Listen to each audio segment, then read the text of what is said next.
Hey, what's up guys? Welcome to the part 2 of continuing on the CT90 build. I'm going to try to get at least a lot done to this, hopefully in this video. Okay, really so far the only thing I've actually done to this bike, and seen from the first video, obviously I've replaced both the front and rear brake shoes. And I've also managed to do the rear brake cable in the front. I just need to only finish up the rest of the rear brake, which is the hardware, the grips on the handlebars, plus actually install the brake handles. Still want to run the stock like throttle layout or whatever on the handlebar.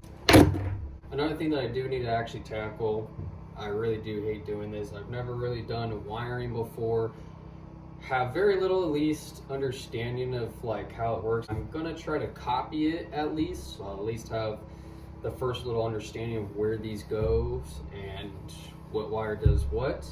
I also have a manual on my phone. Not gonna have fun with this, and that's why I'm always gonna call it, that's why everyone just calls wiring just nothing but a pile of spaghetti.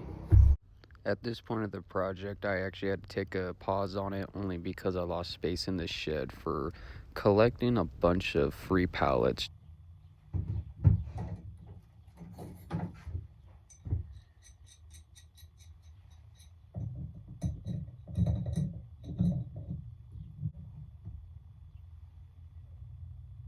That's that top.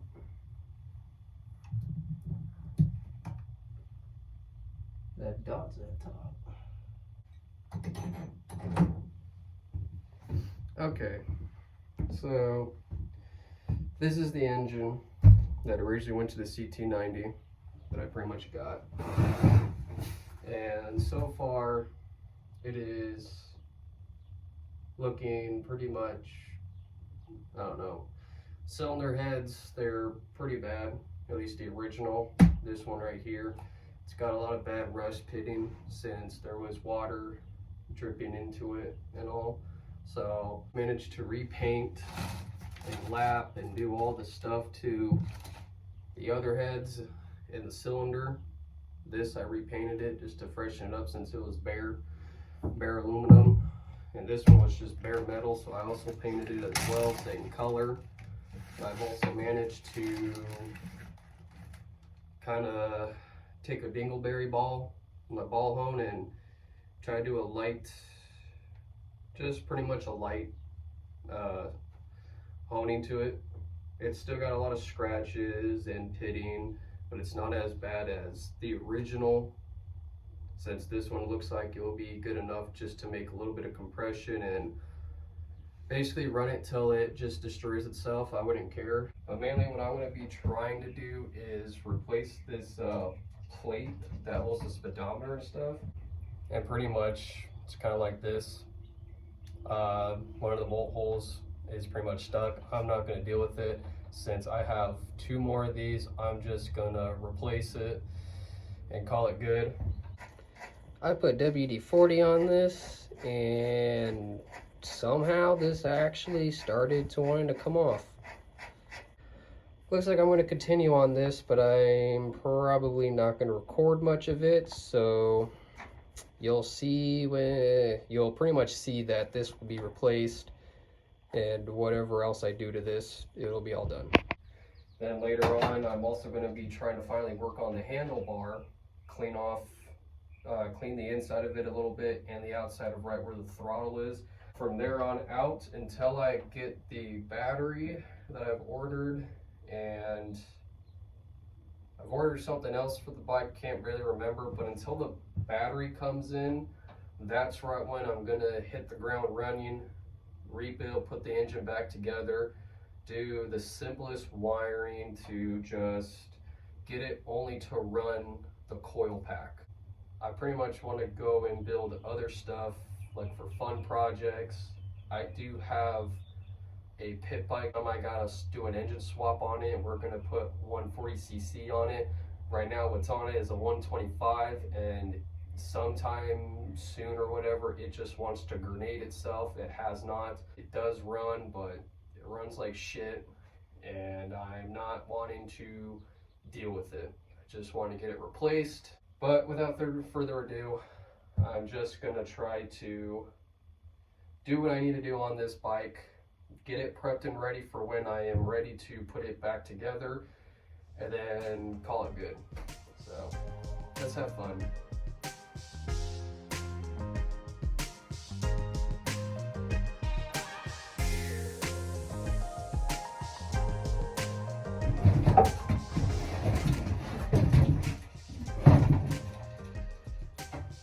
I honestly wish for a bigger shed.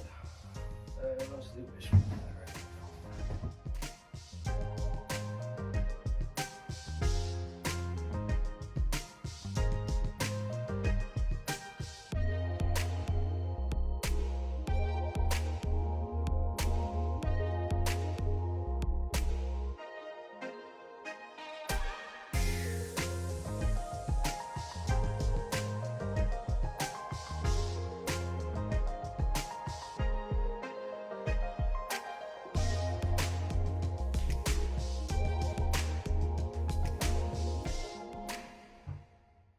right Alright, so it looks like I'm not going to be able to replace this center spring, but at least it works. That works good enough for me. I think so does for this. I'm not going to replace it much. Move on to something else. Actually, I can move on to actually just installing this on the back brakes and then get it over with. So I might as well do that. Best be smart to know that which one's actually for the rear and which one's actually for the front. This is actually the fatter end and it actually goes back here. I had this thing flipped backwards. I was about to be mad at myself if I got the wrong cable. But no, I was just stupid for a second. Yippee! Rear brakes are somewhat done. Add the return spring right here and moving on. Oh, that worked.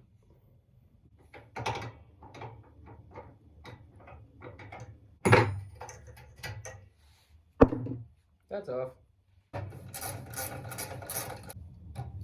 Rectifier going. All right, looks like I'm moving off to the front. Now I'm gonna get to work on cleaning up the grease.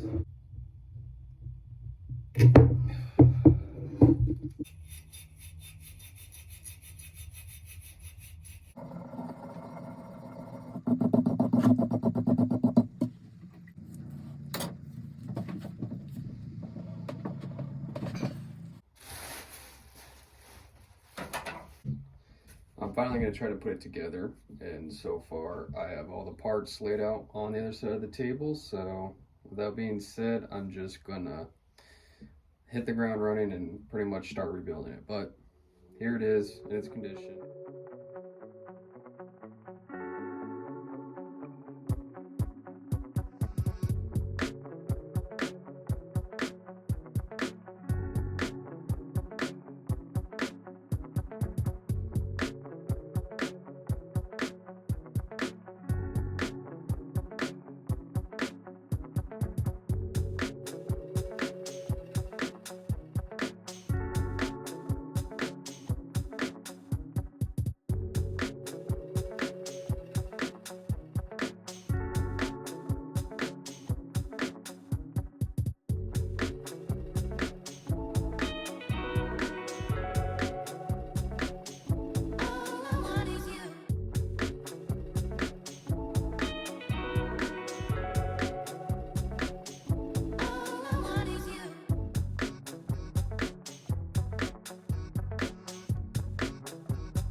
finally, this is actually completed and fully on rebuilt.